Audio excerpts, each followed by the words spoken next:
Get off quickly, you fool. Having regained my memory, I vowed to abandon the husband and in-laws who had subjected me to this. Where am I? My name is Meg, and I'm 28 years old. When I woke up, I found myself lying in a hospital bed. As I was confused why I was there, I heard footsteps, and a man rushed into the room. He approached me with an angry look on his face, but I didn't recognize him at all. I don't know this person. Excuse me, but who are you? Meg, are you kidding me? If you're awake, you must be fine, so leave the hospital right away. Being hospitalized is such an overreaction. You're dragging me into this mess. He yelled at me like that. How rude of him to shout at me upon our first meeting. Hearing his raised voice, a nurse and a security guard came running and took the man away. As I was still frozen in shock, my mother, Mary, entered the room, with her eyes filled with tears. Meg, you're awake. I'm so glad. We were so worried about you. But I had no idea what she was talking about. My poker-faced brother Jake was also crying for some reason. My father Ken was also teary, stood behind them. According to them, I was found collapsed in front of my house. I had suffered a concussion from the fall and had sustained a large cut on my head that required multiple stitches, but I didn't remember any of it. Since I bled a lot from my head, a neighbor had called an ambulance. That's what my mother told me. Mom, who was that aggressive man who came in earlier? An aggressive man? Now it was my family's turn to be puzzled. After speaking with the nurse and security guard who had taken the man away, we found out that the aggressive man was supposedly my husband. Wait. I'm married? I have absolutely no memory of that. Meg, are you serious? My brother looked at me with a worried expression. Why did I collapse in front of that house? That guy earlier was yelling at me to leave the hospital right away. Do you have amnesia? My mother muttered, then hurried to press the nurse call button. After she explained the situation to the nurse, I was subjected to a series of medical tests. There were too many tests to be completed in one day, and since the test results wouldn't be available immediately, many people came to visit me while I waited. My coworkers brought me my favorite snacks, flowers, fruit, and other get-well gifts, and some even brought me personal gifts. My friends also came to see me one after another, worried about me. But in the midst of all of this, how long are you going to stay in the hospital? Do you know how much money this is costing? Who do you think is paying for this? Leave the hospital as soon as possible. What a lazy wife you are. Get back to work quickly. We're short-staffed because of you. Among the many visitors, the people who said these unbelievable things were my husband Kevin and his parents. When my father happened to witness their behavior, he was initially taken aback by the sight of them that he had never seen before. My daughter has been seriously injured. She's in the hospital because she needs to be. You heartless people shouldn't be saying such things to her. But he soon retorted in a voice I couldn't have imagined from his usually mild-mannered demeanor. Please leave immediately. My brother and mother sided with my father. Please don't come here anymore. That day, I left hurriedly due to my family's fierce stance, but my husband and in-laws still came persistently, complaining and shouting about when I would be discharged and how much trouble I was causing. Eventually, I was moved to a private room, and they were denied visitation. The hospital let me stay in the private room for the same price as a shared room, so I was lucky. The test results showed that I had completely lost a portion of my memory. It felt strange that something like this could happen in reality. The doctor initially suspected a traumatic injury, but since I didn't have any bleeding in my brain despite hitting my head on the concrete road, it seemed that it wasn't traumatic. I was diagnosed with a psychological condition triggered by hitting my head. I really don't understand anything. I can't even remember my husband's face, and I can't believe I was married to him. Apparently, I was married and living with my in-laws. My husband, Kevin, is 35 years old. He was working at my in-laws' store. I was working as a secretary at another company, so we were both working. However, my actions were monitored by Kevin and my in-laws. They took my salary, and it didn't seem like a happy married life. They checked my work schedule, and on my days off, I was helping at the store, ran by my in-laws, without pay. When my salary was deposited, almost all of it was withdrawn, leaving me with no money to use, and I was responsible for all of the household chores as a wife. Despite working the same condition, Kevin would say, "Why do I have to do the housework? Isn't that a woman's job? Don't push your work onto me." He didn't do anything around the house. Moreover, he would blame me for every failure and hurl verbal abuse, like useless and slow-witted, at me. I was also constantly nagged by my in-laws about housework, work, and not being able to conceive a child. I couldn't even get a proper mealtime in this house. Of course, with such a life, it seemed that my exhaustion was accumulating. Kevin used to drive me to and from work, but it wasn't out of love. It was to monitor me, so I wouldn't waste money or take detours. My coworker and friend Betty told me about my married life. I had apparently talked to Betty about my troubles with my marriage to Kevin and living with my in-laws. As I listened to Betty's story, I gradually began to remember the day I got injured. That day, as usual, my husband was yelling at me in the car on our way home from an outing. "You took so long for shopping, and now we're going to be late for our appointment. What are you going to do about it, you slowpoke?" It wasn't my shopping. I was looking for something your mom asked for. If you had helped me to look, we would have finished sooner. Don't make excuses. It's something you were asked to get. Every time I go out with you, I end up in a bad mood. I should have never come along. My husband didn't stop yelling at me for nearly an hour, and when we got home and I tried to get out of the car, my still angry husband said, "Hurry up and get out, you idiot!" And with that, he pushed me out of the driver's seat. I then fell out of the car, hitting my head on the concrete ground. Despite this, my husband didn't stop. He just drove off somewhere. A neighbor saw me lying there, motionless and bleeding from my head, and called an ambulance for me. Since I remembered this, I called the police and told them about the incident. The investigation proceeded. A nearby security camera footage confirmed that my memory was true. When I heard this, my body shook with anger. Why did I have to endure such treatment? I swore in my heart that I would make him pay the appropriate price. Although the fact that I was married to Kevin still feels vague and like someone else's business, my strong fatigue, my emaciated body, and the blood test results all show that my condition was terrible. It must have been the married life Betty told me about. Of course, after being discharged from the hospital, I didn't go back to the house with Kevin and his in-laws, but returned to my parents' home. At my parents' home, I was treated like a princess. "Meg, today we made your favorite, fried chicken. Eat as much as you like. Today, your dad bought a cake. Let's all eat it together later." In this way, my mother prepared delicious meals every day, and my father and brother took great care of me.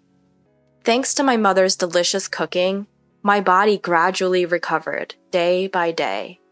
My workplace was understanding, and they told me to take a leave of absence and return to work after fully resting. Because of my life at parents' home, not only did my accident injuries heal, but my body's fatigue also improved, and my hair and skin, which had been in terrible condition right after being admitted to the hospital, became beautiful again. It became clear how much stress I had been under in my married life. Suddenly, anxiety crossed my mind. Does being married mean I have to go back to that house? Such anxiety unconsciously slipped out of my mouth. Don't worry about that. Nobody would force our precious daughter to return to a house that pushed her this far. You should divorce him and cut ties as soon as possible. My mother said so, and after discussing it with my family, they decided to ask a lawyer who was a friend of my father. This lawyer knows me since I was a child and had a long relationship with my father. After hearing my situation, the lawyer, like my family, angrily agreed to help. Thanks to the skilled lawyer, the process of divorce started smoothly. Meanwhile, at the house where Kevin and his in-laws lived, Kevin and his parents were fuming. "When is she coming back? The housework and the store can't run smoothly without her. We need her back as soon as possible." When Kevin said that, his mother-in-law also said, "She's already been discharged from the hospital, right? Why isn't she coming back here? Instead of resting, she should give birth to at least one heir." My father-in-law expressed his indignation as well. "She's such a spoiled wife. When she comes back, we need to straighten her out." In fact, they called my parents home almost every day. "Meg is there, right? Why isn't she coming back here? Her body has recovered, hasn't it?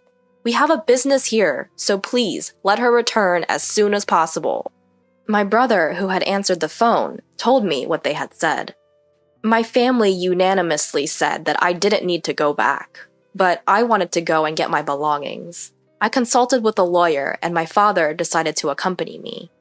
From that day on, my husband's family was in deep trouble. As soon as I entered the house, "How long are you going to stay at your parents' house? What have you been doing without answering the phone? You're such an irresponsible wife. Hurry up and get back to work. There's a mountain of housework and work waiting for you." Kevin and my in-laws started blaming me. As the lawyer and my father entered the room, they were momentarily surprised and closed their mouths. "Why didn't you come back alone? Why did you bring a lawyer? What do they have to do with this?" But then started scolding me again. "Let's sit down and talk for a moment." The lawyer calmed them down and led them to the living room with my father. I went upstairs to my room to pack my stuff. Why did I need to come back to this house? I remembered that I left important evidence of the emotional abuse here. I had kept a diary where I recorded Kevin and my in-laws' words and actions along with the dates. The lawyer told me that it was very important as evidence, and I also had another piece of evidence that I had always hidden from my in-laws. As I was packing, "What's that? Who agreed to the divorce? Don't make decisions on your own." I heard a loud bang on the desk. My body reflexively tensed up, and I crouched down. It seemed that my father and the lawyer had been discussing the divorce. I quickly grabbed my packed belongings and rushed downstairs. Just then, Kevin came out of the entrance and said, "What's with the luggage? Aren't you coming back? Are you the one saying you want a divorce? Explain yourself properly." As he tried to grab me, the lawyer intervened just in time. "Violence is not acceptable." "I'm not being violent. I just want to talk to her." "Hey, you need to talk first." As he tried to approach me again, the doorbell rang with a ding-dong. "Yes? Who is it?" My mother-in-law answered the intercom. "We are the police. Is Kevin Davis at home?" Kevin Davis is my husband's full name. "What business do the police have here?" My mother-in-law's voice trembled. "Could you please open the door if Mr. Davis is present?" the police continued. My mother-in-law hurriedly approached and opened the door. "Excuse us, which one of you is Kevin Davis?" "That's me," my husband replied. "Kevin Davis, you are under arrest for suspicion of assault. Please accompany us to the station." As the police officer announced this, "Huh?" I could hear my mother-in-law gasping for breath. My husband was also clearly shaken, asking, "Why me?" He's apparently perplexed. Yes, after officially filing a complaint with the police about the recent accident, it became a criminal case. Fortunately, security camera footage was available, leaving no room for excuses. At first, he was quietly taken away. "I'm not in the wrong. It's her fault for being clumsy. It's just an exaggeration because I pushed her a little. I'm not in the wrong. Meg, are you listening? Hey, hurry up and withdraw the complaint." He gradually began to shout. As he yelled loudly, neighbors began to gather. At the entrance, "Kevin, why? How come, Kevin?" my mother-in-law cried out. My father-in-law seemed completely dumbfounded. Ignoring my in-laws, my father, the lawyer, and I left the house. Since then, we sent a certified letter demanding a divorce to my in-laws and my husband, citing the incident and the ongoing emotional abuse. The emotional abuse was meticulously documented in the diary I had retrieved from the house. And that day, when Kevin slammed his head on the table and raised his voice, my memory had fully returned. The situation during the emotional abuse had come flooding back, all at once. The voice notes on my smartphone also had careful records of the verbal abuse, and there were a staggering number of them. Nearly 100 records had been left in about a year. There were not only records of verbal abuse from my husband, but also from my in-laws. The triggers were really trivial things, like dinner being a little late or the bath not being prepared. There were recordings of being harshly scolded for such things. "Meg, it's already 7 p.m. and you haven't prepared dinner yet? Why can't you do something as simple as that? Stir fry again? You can't even consider our health. You're really a failure as a wife.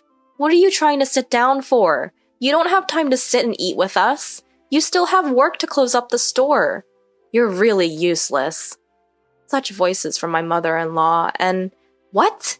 The bath isn't ready yet? I told you I wanted to get in right after dinner, didn't I? What have you been doing? You're messing up my schedules. You're really slow at everything. Can't you do anything right without being told? Voices like that from my husband were recorded many times. There were all sorts of verbal abuse, such as being called a failure, useless, a slacker, and slow-witted. Just listening to it for a bit made my body shrink. The diary and voice recorder were solid evidence, so there's no way to deny it. I was able to get a smooth divorce since I had all the evidence. Along with the certified letter, I sent my in-laws a piece of evidence I had brought from the house. It was Kevin's test results. I was often blamed by my in-laws for not being able to have a child, but the cause was Kevin's azoospermia. I kept quiet not to crush Kevin's ego, but it doesn't matter now that we're divorcing.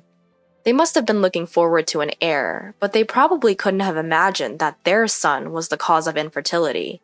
Kevin was then prosecuted, but even in court, "It's her fault. Bring her here. I did nothing wrong." Showed no remorse, yelling. Because of this behavior, the judge's impression of him was poor, and he was sentenced to prison without probation. Not only that, but I also decided to sue my husband for emotional abuse and psychological DV in civil court. I'll make sure to get compensation and cut ties with that man completely. There's no affection left for my husband now that my memory has returned, and I feel relieved to be getting away from him. I can rest easy knowing that I won't have to see him while he's in prison. As for my in-laws, I negotiated using the evidence of emotional abuse and received compensation. At first they argued, "Why should we pay? We have nothing to do with this. If anything, we were teaching her how to be a proper wife, and she should be grateful." But when they found out there was evidence, they probably didn't want their business to be affected, so they paid more compensation than the going rate. However, my in-laws' fears became a reality.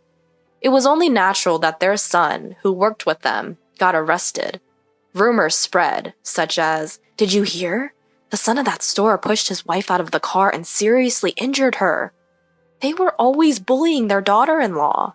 Even though she worked outside of the house, the daughter-in-law was forced to work for free at their store. Because of these rumors, the store was far from being able to continue its business. Customers gradually stopped coming, and it seems that the store went out of business just 6 months after Kevin's arrest. They had taken out a loan using their land as collateral, so they lost both their land and savings and ended up filing for bankruptcy. Now, they are living modestly in an old apartment, receiving welfare. I wonder if the three of them will live together once Kevin is released. It's none of my business anymore. "Meg, would you like to go out for dinner tonight?" My boss and current boyfriend Ronald cheerfully asks me after work. "Stop it, everyone's still here." "Oh, you two are always so lovey-dovey, I can't even watch." We don't care the teasing from our colleagues.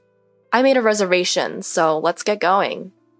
He pretends not to hear me. A few years after my husband's arrest and since his release, he has been supporting me, always listening to my troubles as I was being harassed by my ex. Eventually, he gave me rides to and from work. One day, my ex approached me suddenly, saying, "Meg, I have something to talk about. Let's live together again. I've changed my ways, so I'm sure we can make it work." Ronald stepped between us and said, "Stop bothering her." My ex fought back, saying, "This has nothing to do with you. It's between me and Meg. Stay out of it." Ronald replied, "Meg is important to me. You need to give up on her already. I'll call the police. I won't hold back if I see you again. Thankfully, I haven't seen my ex since then. Ronald used to play sports, so he has a good physique and a strong face, which was probably very effective against my not-so-large ex. He's also a sweets lover, which is a cute contrast to his tough appearance. He's a wonderful person who always respects my opinions.